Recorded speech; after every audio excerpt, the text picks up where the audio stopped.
Mahilig ka rin bang manghuli ng tutubi? Upang paglaruan at maging aliwan. Minsan pa nga ay tinatalian mo ang buntot nito at pagkatapos ay papaliparin na animoy saranggola.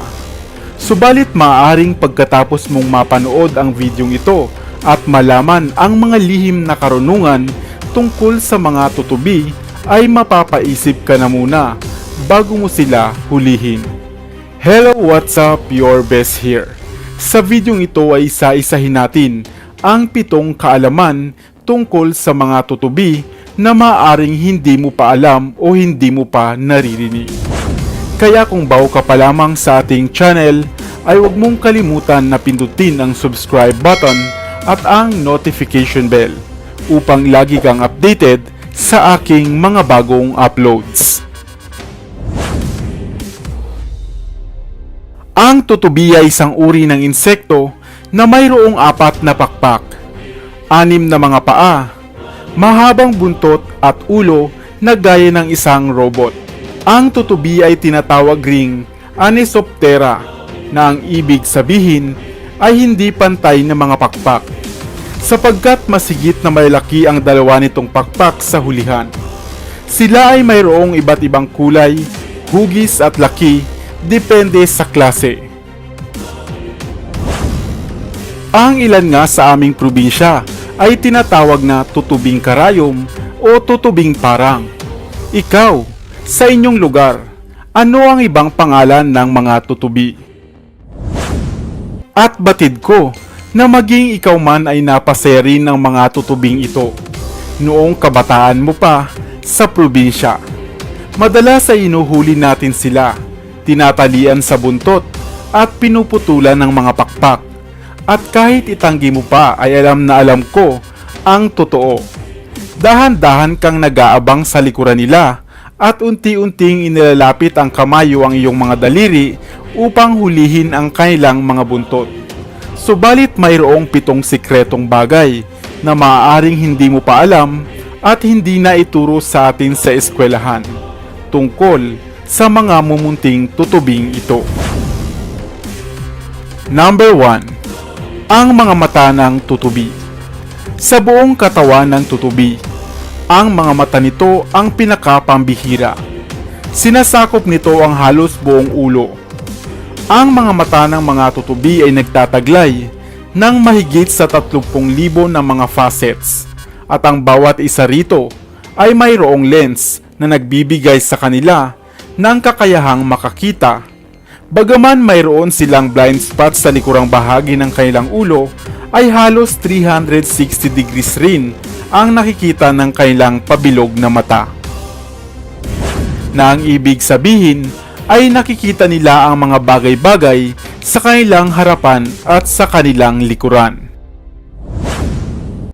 Number 2. Fastest flyers.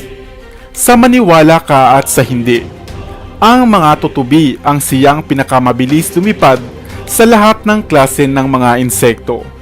Sa tulong ng kanilang 4 na pakpak ay mabilis nila itong naigagalaw upang makalipad ng mabilis sa kahit saang direksyon na naisin nila. Ang mga pakpak ng tutubi ay kadalasang silag at may mga guhit o marka na animoy mga ugat. At dahil sa bilis nilang lumipad ay malaki lagi ang tsansa nila na makahuli ng makakain.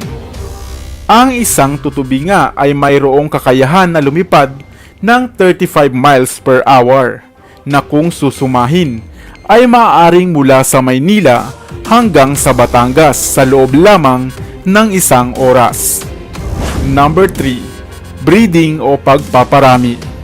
Gaya ng ibang hayop, mayroon ring sariling pamamaraan ng pagpaparami ang mga tutubi. Ang mga lalaking ang tutubi ay mayroong 2 genitalya. Una ay matatagpuan sa buntot nila at ang pangalawa naman ay sa itaas na bahagi nito. Subalit ang mga babae naman ay may iisa lamang na genitalya. At ito ay matatagpuan sa mga buntot nila. At sa panahon nga ng kanilang pagpaparami, ay inililipat ng lalaking tutubi ang kanilang similya buhat sa primary genitalia patungo sa secondary genitalia sa pamamagitan ng pagbaluktot ng mga buntot nito. At kasunod nito ay maghahanap na sila ng mga babaeng tutubi habang lumilipad. At kapag mayroon na silang nagustuhan o natipuhan, ay iaangkla nila ang kanilang mga buntot sa leeg ng mga babaeng tutubi na maaaring tawagin nga nating foreplay ng mga tutubi. At kung maibigan ito ng mga babae, ay kusa na niyang ibabaluktot ang kanyang genitalia o buntot patungo sa secondary genitalia ng lalaking tutubi upang tanggapin ang similya ng lalaking tutubi na nasa secondary genitalia nito. At ganito ang pamamaraan ng kanilang pagpaparami. Number 4. Lifespan o life cycle ng mga tutubi. Mayroong tatlong yugto o cycle sa buhay ng mga tutubi: ang pagiging egg, nymph at adult. Iniiwan ng mga inahing tutubi ang kanilang mga itlog sa mga katawan o dahon ng halaman na malapit sa tubig, sa sapa, sa tabing ilog o sa mga lawa. At ito ay mapipisa naman sa loob ng 2 hanggang 5 linggo. Kapag ito ay napisa na, ang itlog ay magiging larva o nymph at maninirahan sa ilalim ng tubig. Doon sila mamumuhay sa loob ng 2 hanggang 3 taon o higit pa.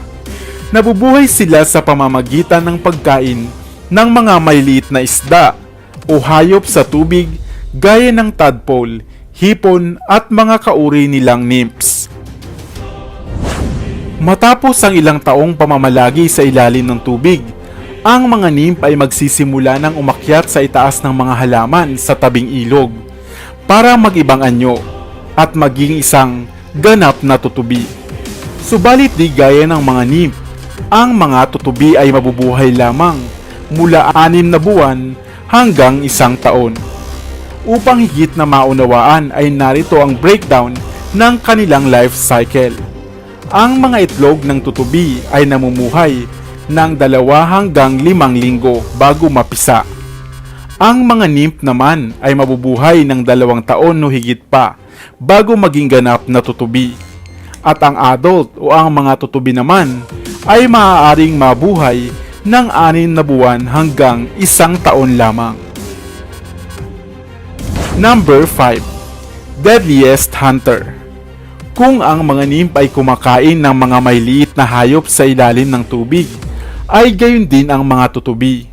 Isa rin itong uri ng carnivorous na hayop at mahilig manghuli ng iba pang insekto gaya ng mga langaw, lamok, bubuyog, tipaklong at mga beetles, gamit ang kanilang mga malilinaw na mata at may liksing mga pakpak.